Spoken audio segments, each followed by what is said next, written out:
Manchester United 2, Aston Villa 0, and just say it quietly, that felt a little bit more like watching Manchester United. Now, I'm not talking about United from this season, I'm talking about a Manchester United team that dominated the possession, played fast football, got lots of shots off in the final third, and actually had really high expected goals. Now, a lot of people will point to the Aston Villa red card, but United were on top even before that moment of madness from Martinez. I genuinely think this was actually a really good performance from Manchester United, one of our best of the season, and that's because we did something just a little bit different.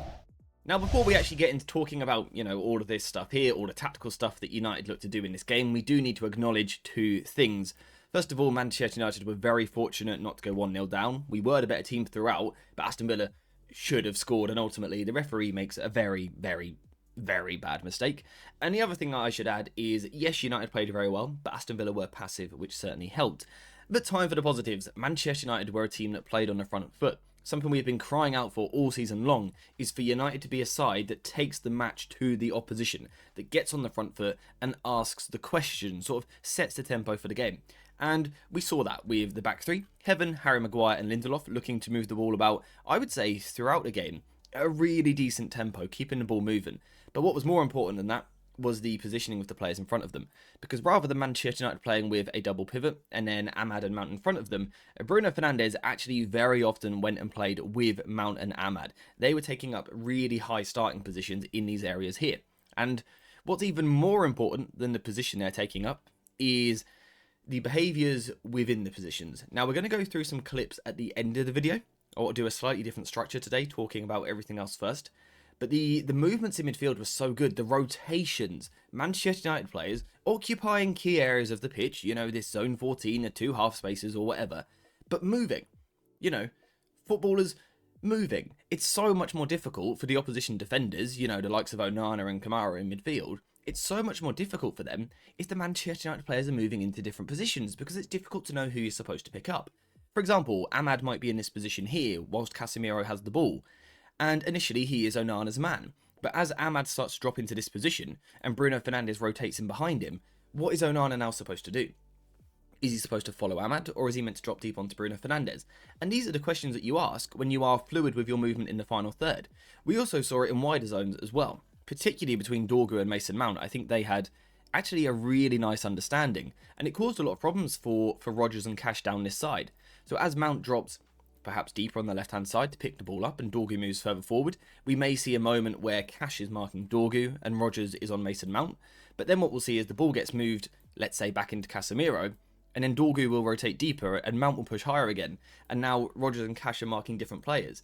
And again, what you've got to remember is we're just talking about circles on a screen here, but actually these are humans with human behaviour and also margin for error, right?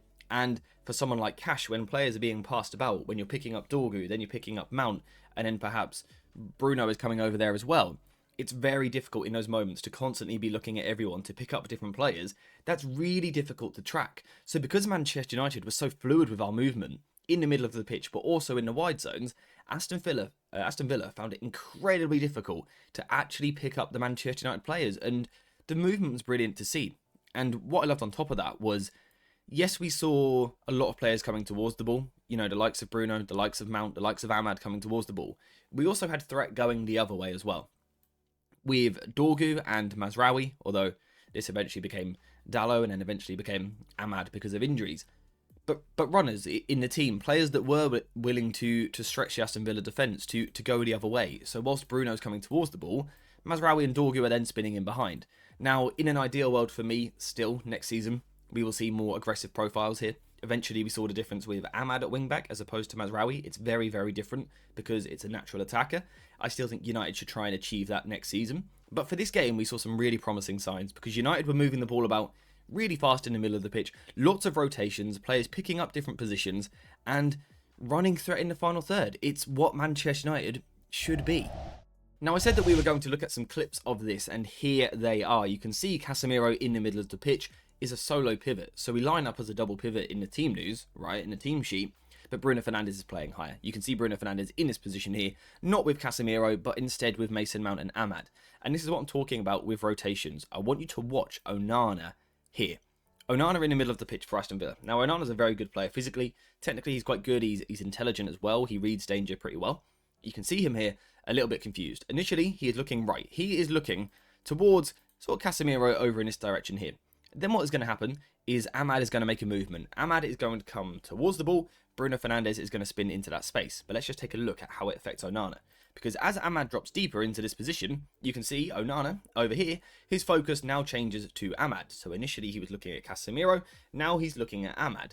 However, Amad doesn't actually really want to play on the ball here. He's just going to quickly pop the ball off. What he's actually trying to do is make room in behind into this position here. And Onana isn't switched onto it until too late. But also, just watch Onana here. He's looked at Casemiro, Amad, and now Bruno Fernandes, all in the space of about 1.5 seconds. That is so much information for him to take in, and it's difficult to know who he's supposed to be picking up.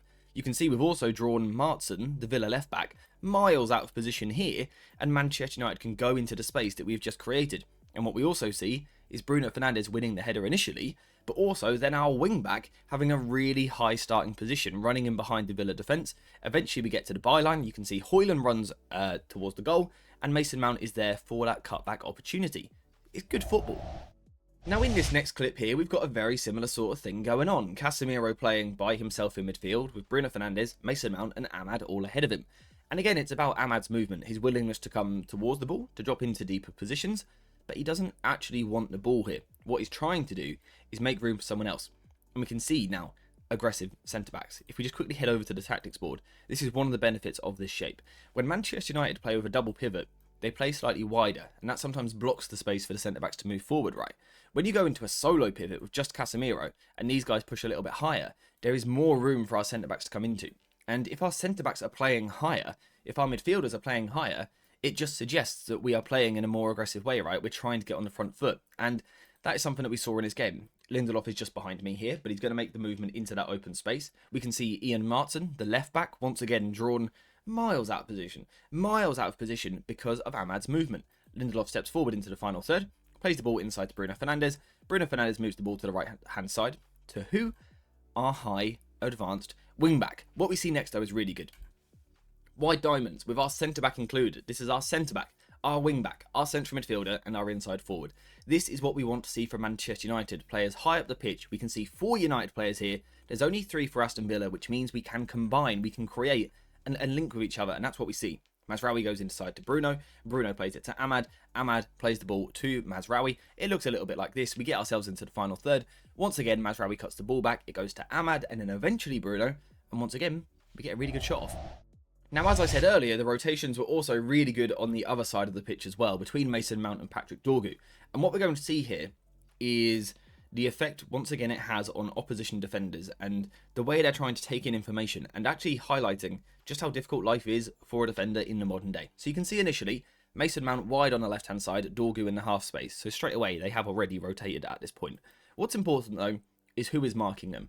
We've got Matty Cash over here on Dorgu, and we've got Morgan Rogers over here on Mason Mount. What happens is Mason Mount picks the ball up, he moves inside the pitch, and of course Morgan Rogers naturally has to follow him, right? That's the player he's marking.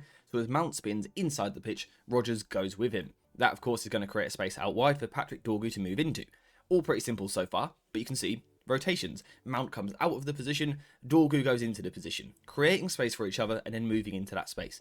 Eventually the ball goes backwards here to Heaven and then eventually wide to Patrick Dorgu. And in terms of the players that were marking people earlier, we've now got the 2 players, Rogers and Cash, previously on Dorgu and Mount, now just on Dorgu. And that's because Mason Mount has rotated so far away from this move and then come back towards the left-hand side to spin into this channel here.